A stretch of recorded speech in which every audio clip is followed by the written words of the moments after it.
আসল ষড়যন্ত্র ফাঁস। লাইভে এসে কেঁদে কেঁদে ক্ষমা চেয়ে একই বললেন লাল কার্ড দেওয়া সেই ভাইরাল রেফারি। দর্শক, ফুটবল ইতিহাসের সবচেয়ে কলঙ্কজনক, ন্যাক্কারজনক এবং ভয়ঙ্কর এক সত্য আজ পুরো বিশ্বের সামনে উন্মোচিত হলো।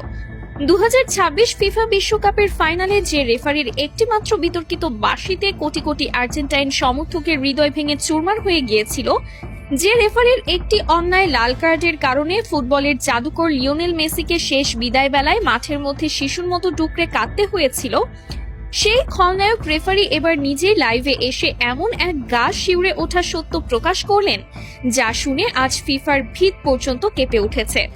সুইজারল্যান্ডে অবস্থিত ফিফার সদর দপ্তর থেকে শুরু করে বুয়েন্স আইরেসের রাজপথ, সবখানে আজ যেন এক তীব্র ভূমিকম্প আঘাত হেনেছে।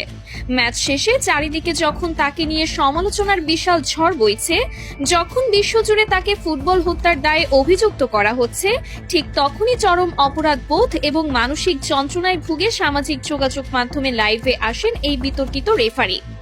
আর লাইভে এসে অঝরে কাঁদতে কাঁদতে তিনি পুরো ফুটবল বিশ্বের কাছে, বিশেষ করে লিওনেল মেসি এবং আর্জেন্টিনার কোটি কোটি মানুষের কাছে হাত জোর করে ক্ষমা চেয়েছেন। তার চোখ মুখ ছিল আতঙ্কে ভরা, চুলগুলো উস্কো খুস্কো এবং কণ্ঠ ছিল কান্নায় রুদ্ধ। তিনি যা বলেছেন তা কোনো সাধারণ ভুল বা আক্ষেপ নয়, বরং এটি ফুটবল ইতিহাসের সবচেয়ে বড়, সবচেয়ে ঘৃণ্য এক দুর্নীতির পরিষ্কার স্বীকারোক্তি। রেফারি সরাসরি ক্যামেরার দিকে তাকিয়ে বুক ফাটা কান্নার সাথে বলেন, আমাকে ক্ষমা করে দিন, আমি যা করেছি তার জন্য আমি সারা জীবন নরক যন্ত্রণা ভোগ করব, কিন্তু বিশ্বাস করুন আমি নিরুপায় ছিলাম। আমাকে ওপর থেকে কঠোর নির্দেশ দেওয়া ছিল যেভাবেই হোক স্পেনকে ম্যাচ জেতাতে হবে, আমি শুধু সেই নির্দেশ পালন করেছি মাত্র। রেফারির এই একটিমাত্র বাক্য মুহূর্তের মধ্যেই পুরো বিশ্ব মিডিয়ায় দাবানলের মতো ছড়িয়ে পড়ে। সারা বিশ্বের ফুটবল বোদ্ধা থেকে শুরু করে সাধারণ ভক্তরা রীতিমতো স্তব্ধ হয়ে যান। তিনি আরো ভয়ঙ্কর সব গোপন তথ্য ফাঁস করে বলেন, ম্যাচের আগের রাতেই আমার হোটেল রুমে থাকা ল্যান্ডলাইনে একটি গোপন কল আসে। আমি ফোন তুলতেই ফিফার ভেতরের একটি শক্তিশালী সিন্ডিকেট এবং আন্ডারওয়ার্ল্ডের বেটিং মাফিয়াদের এক শীর্ষ কর্মকর্তা আমাকে পরিষ্কার ভাষায় হুমকি দেন। তিনি বলেন, যদি স্পেন এই ম্যাচ না জেতে তবে আমার রেফারিং ক্যারিয়ার চিরতরে শেষ করে দেওয়া হবে। শুধু তাই নয়, তারা আমার স্ত্রী এবং সন্তানদের ঠিকানার কথা হুবহু উল্লেখ করে তাদের জীবনের ওপরও বড়সড় ক্ষতি করার হুমকি দিয়েছিল। আমাকে পরিষ্কার ভাষায় বলা হয়েছিল, যদি তুমি কাল মাঠে আমাদের কথা মতো কাজ না করো তবে তোমার পরিবারের লাশও কেউ খুঁজে পাবে না। ইউরোপিয়ান ফুটবলের ওই কালো টাকার সিন্ডিকেট কোনোভাবেই মেনে নিতে পারছিল না যে লাতিন আমেরিকার একটি দল টানা 2 বার বিশ্বকাপ নিয়ে যাবে। আমাকে বলা হয়েছিল যে কোনো মূল্যে, যে কোনো অজুহাতে আর্জেন্টিনার খেলোয়াড়দের চাপে রাখতে হবে, তাদের স্বাভাবিক খেলা নষ্ট করে দিতে হবে। কান্নায় ভেঙে পড়ে এই রেফারি আরো বলেন, ম্যাচের বয়স যখন 93 মিনিট, এনজো ফার্নান্ডেজ যখন সামান্য একটি বল দখলের লড়াইয়ে ফাউল করেছিল, তখন আমার কানে ইয়ারপিসে ওপর থেকে সরাসরি নির্দেশ আসে, এটাই সুযোগ, আর দেরি করো না, ওকে সরাসরি লাল কার্ড দিয়ে মাঠ থেকে বের করে দাও। আমি নিজে মাঠে দাঁড়িয়ে অত্যন্ত কাছ থেকে দেখেছি, ওটা কোনোভাবেই লাল কার্ড দেওয়ার মতো অপরাধ ছিল না। আমি চেয়েছিলাম অন্তত VAR চেক করতে, কিন্তু আমাকে এয়ারপিসে VAR দেখতেও কঠোরভাবে নিষেধ করা হয়।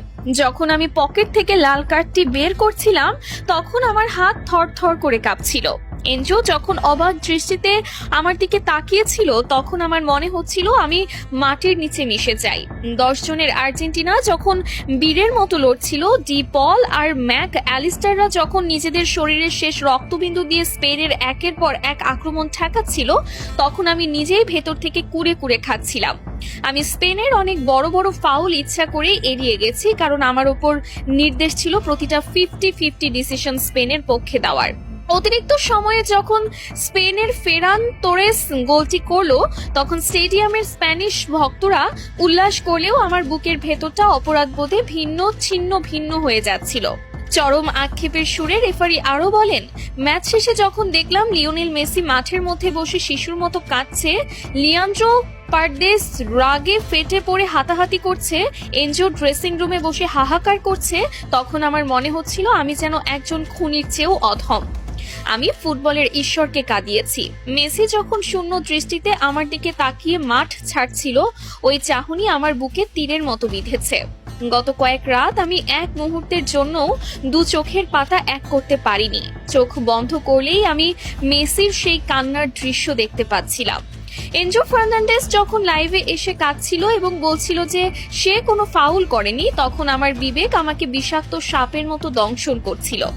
জীবনের ঝুঁকি নিয়ে রেফারি সবার সামনে আকুতি জানিয়ে বলেন, আমি জানি এই সত্যিটা বলার পর আমার ক্যারিয়ার আজ থেকেই শেষ হয়ে যাবে। হয়তো আমার জীবনের উপরও হুমকি আসবে।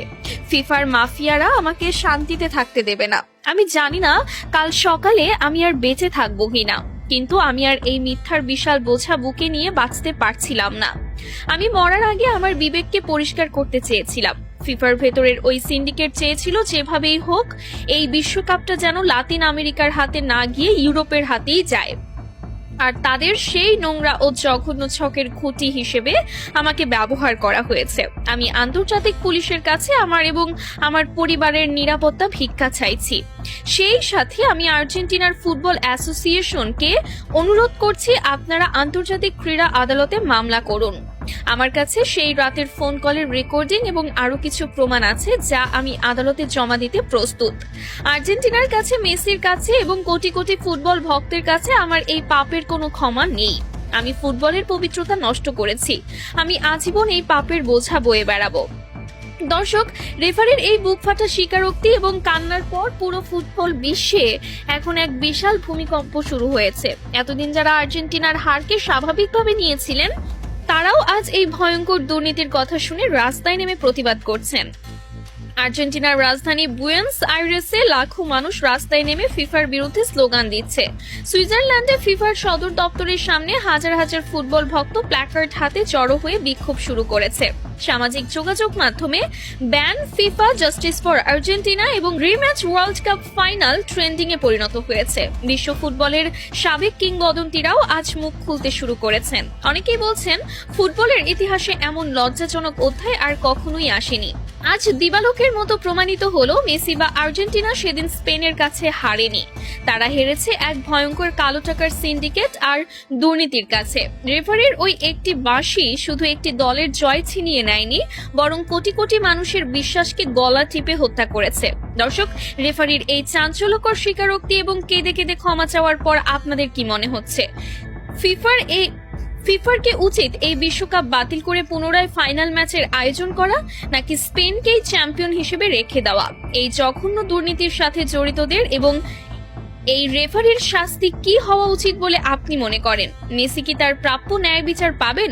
আপনাদের অত্যন্ত সুচিন্তিত, আবেগপূর্ণ এবং বিশ্লেষণমূলক মতামতটি অবশ্যই নিচে কমেন্ট বক্সে লিখে জানাবেন। ভিডিওটি ভালো লাগলে একটি লাইক দিন এবং ফুটবলের পেছনের এমন সব ভয়ঙ্কর সত্য, এক্সক্লুসিভ ও চাঞ্চল্যকর খবর সবার আগে পেতে চ্যানেলটি সাবস্ক্রাইব করে পাশে থাকা বেল আইকনটি বাজিয়ে রাখুন। সত্যের পক্ষে থাকুন, ন্যায়ের সাথে থাকুন। আল্লাহ হাফেজ।